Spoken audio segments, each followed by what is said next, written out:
Ce vidéoclip produit par l'École polytechnique fédérale de Lausanne fait partie de son cours d'introduction à l'information, à la communication et au calcul.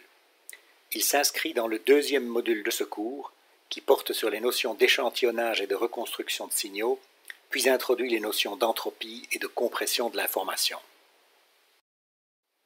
Pour aborder ces thèmes, supposons que vous vouliez envoyer à une connaissance à l'autre bout du monde un vidéoclip amusant pour son anniversaire.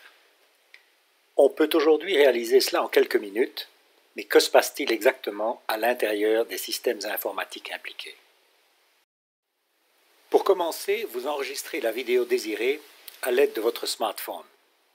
Ce processus implique immédiatement un premier algorithme sophistiqué qui convertit le signal analogique de son et d'image perçu par la caméra et le micro en une représentation numérique. Le processus utilise en fait implicitement un autre algorithme sophistiqué pour protéger le vidéoclip contre d'éventuelles erreurs de stockage. Dans un deuxième stade, il est nécessaire de télécharger ce vidéoclip ainsi réalisé sur un site web où votre correspondant pourra aller le rechercher. Ceci implique un premier algorithme dit de compression qui va au préalable réduire la taille du vidéoclip pour que son téléchargement ne dure pas des heures. Deux autres algorithmes de correction d'erreurs vont ensuite être utilisés pour protéger le clip contre d'éventuelles erreurs de transmission, d'abord jusqu'à votre borne Wi-Fi, puis via Internet jusqu'au site web visé. Enfin, un algorithme de cryptage peut aussi être utilisé pour empêcher d'autres utilisateurs de visionner le clip qui ne leur est pas destiné. À ce stade, votre correspondant jubilaire peut alors découvrir cette vidéo sur son mur.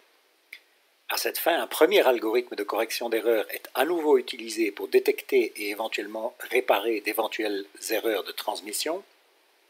Puis un algorithme de décryptage peut être nécessaire si ce vidéoclip a été chiffré. Et enfin, seulement, les signaux audiovisuels analogiques peuvent être reconstruits à partir de leur encodage numérique. En bref, dans nos gestes quotidiens, nous utilisons souvent, sans nous en rendre compte, un grand nombre d'algorithmes sophistiqués. Pour le meilleur ou pour le pire, ceci a considérablement changé notre manière de communiquer, de voyager et de voir le monde. Quelques contributions fondamentales, remontant pour certaines d'entre elles à plus d'une cinquantaine d'années, ont permis la réalisation de ces moyens de communication modernes. L'objectif principal du présent module va être de comprendre quelques-unes de ces contributions fondamentales. Ce second module du cours est divisé en 4 séries de vidéoclips.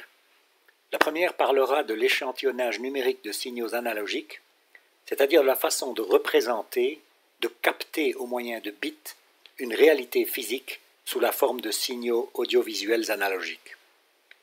La deuxième série de vidéoclips de ce module parlera du processus inverse, la reconstruction de signaux analogiques depuis leur représentation numérique, c'est-à-dire la façon de restituer une réalité physique analogique à partir des bits qui la représentent.